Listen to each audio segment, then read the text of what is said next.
নিরামিষ দিনে এই রকম পুর ভরা পনির পটলের দোরমা থাকলে গরম ভাতের সঙ্গে আর কি চাই। তাহলে আজকের আমাদের রেসিপি পুর ভরা পনির পটলের দোরমা। আমি এখানে কিছু পটল নিয়ে নিয়েছি। পটলগুলো আমি একটু বড় সাইজেরই নিয়েছি। পটলগুলোর ভেতরে পুর ভরা হবে, তাই একটু বড় সাইজের পটল নিয়েছি। এবার আমি পটলগুলোকে এইভাবে চেঁচে নেব। পটলগুলোর খোসা আমি ছাড়াবো না, ওপরের যে পাতলা স্তরটা থাকে ওইটাকে চেঁচে নেব। বুঝতেই পারছেন ঠান্ডা লেগে আমার গলাটা বসে গেছে, তার জন্য আমি দুঃখিত। পটলটা পরিষ্কারভাবে চাঁচা হয়ে গেছে। এরপর আমি বাদবাকি পটলগুলো একইভাবে চেঁচে নেব। এখানে আমার সব পটলগুলো চাঁচা হয়ে গেছে। এরপর আমি পটলের দুদিকটা কেটে নেব। এক দিকটা একটু বড় করে কাটবো, আর এক দিকটা ছোট করে কাটবো। এই দেখুন, এইভাবে আমি পটলগুলো কেটে নিচ্ছি। ভিডিওটি স্কিপ না করে পুরোটা দেখার অনুরোধ রইল, যাতে এই রেসিপিটা আপনারা ভালোভাবে বুঝতে পারেন। এখানে আমার সব পটলগুলো কাটা হয়ে গেছে। এবার একটা বাটির মধ্যে জল নিয়ে পটলগুলোকে ভালোভাবে ধুয়ে নেব। পটলগুলো সব এখানে ভালোভাবে ধোয়া হয়ে গেছে। এবার আমি আপনাদের পটলের ভেতর থেকে বীজটা কিভাবে বের করতে হয় ওটা আমি বের করে দেখাবো। একটা চামচের সাহায্যে পটলের ভেতরের অংশটাকে খুব সাবধানে বের করতে হবে, যাতে পটলটা ফেটে না যায় সেদিকে খেয়াল রাখতে হবে। দেখুন, এইভাবে পটলের ভেতরের অংশটা বের করে নেব। আপনারা চাইলে আপনাদের সুবিধা মতো কিছু জিনিস দিয়ে পটলের ভেতরের অংশটা বের করে নিতে পারেন, কিন্তু খেয়াল রাখবেন জিনিসটা যেন ধারালো না হয়। ধারালো হলে পটলটা কেটে যেতে পারে, দিলে পুরটা তার মধ্যে থেকে বেরিয়ে যাবে। পটলের ভেতর থেকে বীজগুলো আমার বের করানো হয়ে গেছে পরিষ্কারভাবে। দেখুন, পটলের ভেতরটা পুরো ফাঁকা লাগছে। এইভাবে আমি বাকি পটলগুলোর ভেতর থেকেও বীজগুলো বের করে নেব। এই বীজগুলো আমি ফেলে দেব না, পুর বানানোর সময় এই বীজগুলো ব্যবহার করব। একটা মিক্সিং জারে বীজগুলো নিয়ে ভালোভাবে পেস্ট করে নেব, যাতে ভেতরে কোনো দানা না থেকে যায়, কারণ এইটা দিয়েই তো পুরটা বানানো হবে। এবার আমার পেস্টটা করা হয়ে গেছে। এখানে নিয়ে নিয়েছি পনির। আমি এখানে 250 গ্রাম পনির নিয়েছি। পনিরটাকে হাতের সাহায্যে ভালোভাবে ম্যাশ করে নেব। দেখতেই পাচ্ছেন পনিরটাকে আমি এইভাবে ম্যাশ করে নিচ্ছি।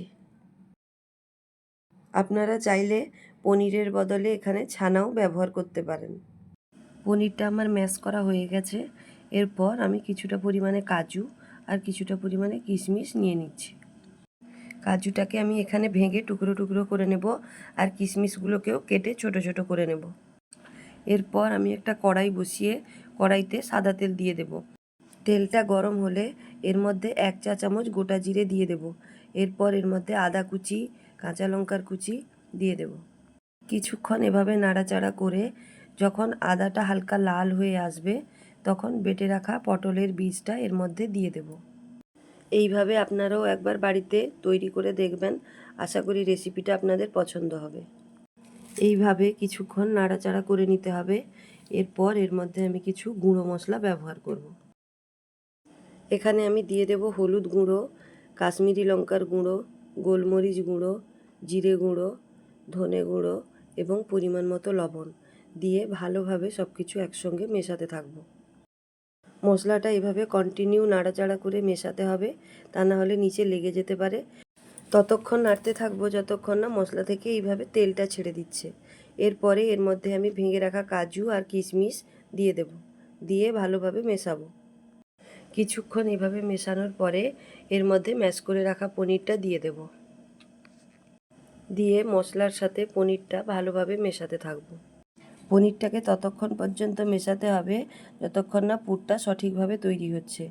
দেখতেই পাচ্ছেন পুরটা দেখতে কত সুন্দর লাগছে। দেখতে যেভাবে সুন্দর লাগছে, খেতেও কিন্তু সেভাবে টেস্টি হয়। পুরটা এখানে প্রায় হয়েই এসছে। পুরটা নামানোর আগে 1 চামচ চিনি, 2 চামচ ঘি দিয়ে ভালোভাবে মিশিয়ে নিয়ে পুরটাকে নামিয়ে নেব। পুরটা রেডি হয়ে গেছে। এবার একটা প্লেটে ঢেলে কিছুক্ষণ ঠান্ডা হতে রেখে দেব, কারণ পুরটা ঠান্ডা না হলে পটলের মধ্যে পুরটা ভরতে অসুবিধা হবে। সেই জন্য পুরটাকে ঠান্ডা করে নেব। এরপর প্যানের মধ্যে কিছুটা তেল দিয়ে তেলটা গরম হলে পটলগুলো এর মধ্যে দিয়ে দেব ভাজার জন্য। পটলগুলো আমি এখানে বেশি ভাজবো না, হালকা করেই ভাজবো। বেশি ভাজলে পটলগুলো নরম হয়ে যাবে, তখন পুর ভরার সময় অসুবিধা হবে। সেই কারণে পটলগুলোতে হালকা লালচে দাগ আসা পর্যন্ত ভেজে নেব। দেখতেই পাচ্ছেন পটলগুলোকে আমি এখানে এইভাবেই ভেজে নিচ্ছি, আপনারাও এইভাবে ভেজে নেবেন। এখানে আমার সমস্ত পটলগুলো ভাজা হয়ে গেছে, এবার আমি পটলগুলোকে তুলে নেব। পটলগুলো এখানে তোলা হয়ে গেছে, এবার আমি একটা বাটনা তৈরি করে নেব। এখানে নিয়েছি 1 চামচ পোস্ত, 2 চামচ চালমগজ, 2 চামচ কাজু দিয়ে কিছুটা পরিমাণ জল দিয়ে কিছুক্ষণ ভিজিয়ে রেখে দেব। তারপর পেস্টটা তৈরি করে নেব। এরপর আমি পটলগুলোর মধ্যে পুর ভরে নেব। আমি এখানে হাতের সাহায্যেই পুরটাকে ভরবো। আমি এখানে কোনো চামচ ব্যবহার করছি না, চামচ ব্যবহার করলে পটলের সাইডগুলো ফেটে যেতে পারে। সেই জন্য হালকা হাতে খুব সাবধানে পটলের মধ্যে পুরগুলো ভরে নিতে হবে। পটলের মধ্যে হালকা জেঁকে জেঁকে খুব সাবধানে পুরটাকে ভরতে হবে। যতক্ষণ পর্যন্ত পটলের মুখটা পুরো ভর্তি হয়ে যাচ্ছে ততক্ষণ পুরটাকে ভরতে হবে। দেখুন আমি যেভাবে পুরটা ভরছি এইভাবে আপনারাও পুরটা ভরে নেবেন, দিলে পটলটা ফেটে যাওয়ার কোনো ভয় থাকবে না। মুখের কাছে ভালোভাবে চেপে সমান করে দিতে হবে, না হলে পটল থেকে পুরটা বেরিয়ে যেতে পারে। দেখতেই পাচ্ছেন আমি এইভাবে পটলের মুখের কাছে ভালোভাবে বন্ধ করে দিয়েছি। এরপর আমি বাকি পটলগুলোতেও একইভাবে পুর ভরে নেব। এখানে আমার সমস্ত পটলগুলোর মধ্যে পুর ভরা হয়ে গেছে। দেখুন পটলগুলোকে দেখতেও কত সুন্দর লাগছে। এরপর কড়াইতে সর্ষের তেল দিয়ে তেল গরম হলে 1 চা চামচ চিনি দিয়ে দেব, আর 4টে এলাচ, 4টে লবঙ্গ, 1 টুকরো দারচিনি আর 5 ফোড়ন দিয়ে একটু নাড়াচাড়া করব। তারপর কেটে রাখা টমেটো দিয়ে দেব। এরপর কিছুক্ষণ নাড়াচাড়া করব। টমেটোটা যতক্ষণ না গলে যাচ্ছে, টমেটোটা এইভাবে গলে গেলে এর মধ্যে আদা বাটা দিয়ে দেব। এখানে আমি 1 চামচ আদা বাটা দিয়েছি। দিয়ে আবারও ভালোভাবে নাড়তে থাকব। যতক্ষণ না আদার কাঁচা গন্ধটা চলে যাচ্ছে ততক্ষণ পর্যন্ত নাড়তে থাকব। এরপর এর মধ্যে আমি হলুদ গুঁড়ো, কাশ্মীরি লঙ্কার গুঁড়ো দিয়ে ভালোভাবে মেশাতে থাকব। এরপর আমি এখানে পরিমাণ মতো লবণ দিয়ে দেব, দিয়ে ভালো করে মশলাটা কষিয়ে নেব। মশলাটা ঠিক এইরকম হয়ে এলে এর মধ্যে কাজু, পোস্ত, চালমগজের পেস্টটা দিয়ে দেব। ওই বাটিতে অল্প জল নিয়ে এর মধ্যে দিয়ে দেব, দিয়ে ভালোভাবে মেশাবো। যতক্ষণ না মশলা থেকে তেলটা ভালোভাবে ছাড়ছে ততক্ষণ মেশাতে থাকবো।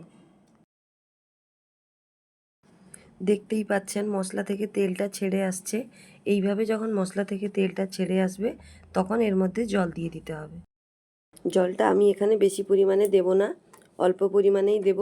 এমনভাবে জল দেব যাতে পটলটা এর মধ্যে ফুটতে পারে। এরপর গ্রেভিটা ফুটে গেলে এর মধ্যে পটলগুলো দিয়ে দেব, দিয়ে হালকাভাবে নাড়াচাড়া করে নেব। এইভাবে মিডিয়াম আঁচে 10 মিনিট পটলগুলোকে ফুটিয়ে নেব। মাঝে মাঝে পটলগুলোকে ওপর নিচ করে নিতে হবে, কিন্তু খুব সাবধানে পটলগুলোর থেকে পুরগুলো যেন বেরিয়ে না যায়। দেখতেই পাচ্ছেন রান্নাটা প্রায় হয়েই এসেছে, গ্রেভি থেকেও তেল ছেড়ে দিয়েছে। এবার আমাদের পুর ভরা পটল পনিরের দোরমা রেডি।